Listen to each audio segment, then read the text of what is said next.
हाय mummy. हाय mummy कनमा special chicken చేస్తా ఉంటాను spicy green masala chicken curry చేస్తాను ఇది 1.5 kg చికెన్ బాగా కడిగి పెట్టేసిండాను దానికి కావాల్సిన మసాలా చూపెడతాను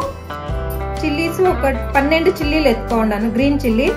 తెల్లగడ్డ చిన్న తెల్లగడ్డ ఒకటి అల్లం చూడండి ఇంతే అల్లము నేను ఎక్కువ తెల్లగడ్డ అల్లం వేసేలేదు కొత్తిమీర పుదీనా ఎర్రగడ్డ టమాటో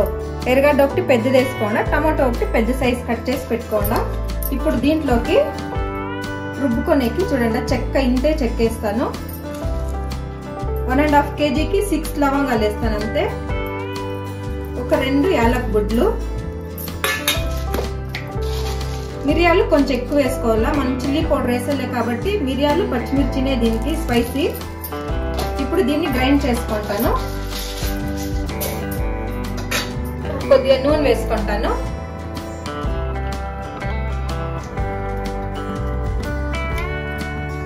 నేను ఇప్పుడు చేస్తానేది చపాతీలోకి next onion capsicum green chilli ఇదో అన్ని కట్ చేసి పెట్టుకోండాను ఇవి వేసేస్తా ఉన్నాను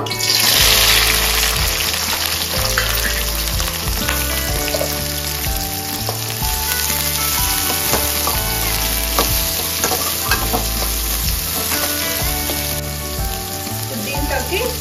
ఇంత కసూరి మెతి వేస్తాను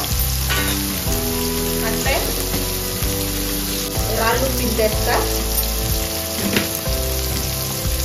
ఇప్పుడు ఫ్రై అవుతా ఉంటుంది నేను ఆ మసాలా అంతా మిక్సీకి వేసుకుంటాను ఇంత ఎగింది క్యాప్సికమ్ ఆనియన్ ఇంత ఎగితే చాలు ఇప్పుడు చికెన్ కడిగి పెట్టుకోండి చికెన్ వేసేస్తాను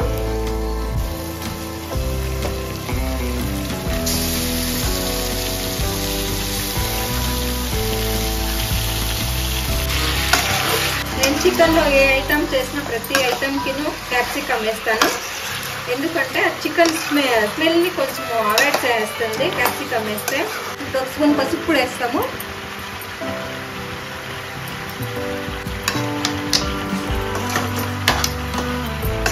నాన్ వెజ్ ఐటమ్ కంతా పసుపు ఇలా ఫస్ట్ వేసేస్తే అది బాగా బాయిల్ అయితే కొంచెం స్మెల్ తక్కువ అవుతుంది మసాలా ఇప్పుడే వద్దు ఇంకా కొంచెంసేపు ఇది ఇట్లా ఫ్రై కావాలి చికెన్ ఇట్లా ఫ్రై అయితే కొంచెం గట్టిగా అవుతుంది అప్పుడు మనం మసాలా వేసుకుంటాము ఇప్పుడే మసాలా వేసేస్తే చికెన్ తొందరగా ఉడికేలేదు స్మెల్ బాగుండలేదు ఇది బాగా కొంచెం ఉడికి కొంచెం వాటర్ అంతా ఇముడిపోతుంది బాగా వాటర్ అంతా కొద్దిగా డ్రై అయినాక మనం మసాలా వేసుకున్నాము ఇంకొకటి ఇట్లా వేసిన తక్షణమే కూడా చికెన్ వేసిన తక్షణమే మూత పెట్టద్దండ మూత పెట్టి అప్పుడు కూడా స్మెల్ ఎక్కువ చికెన్ స్మెల్ అట్లే ఉంటుంది పోదు చూడండి ఇంత ఉడికింది ఇప్పుడు రుబ్బుకోండి మసాలా వేసేస్తాము రుబ్బుకోండేది అన్ని గ్రీన్ మసాలా ఇది వేసుకొని ఇది కొంచెం వేయించుకోవాలా దీంట్లో ఉండే పచ్చివాసన అంతా పోవాలా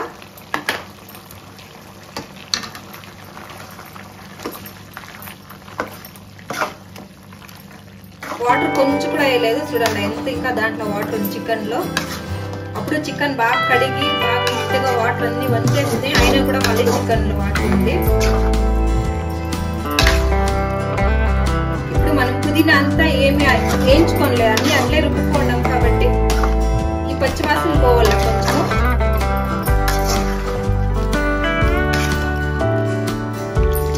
ఉడికిపోయిన చికెన్ కొత్తిమీర వేసుకొని స్టవ్ ఆఫ్ చేస్తాము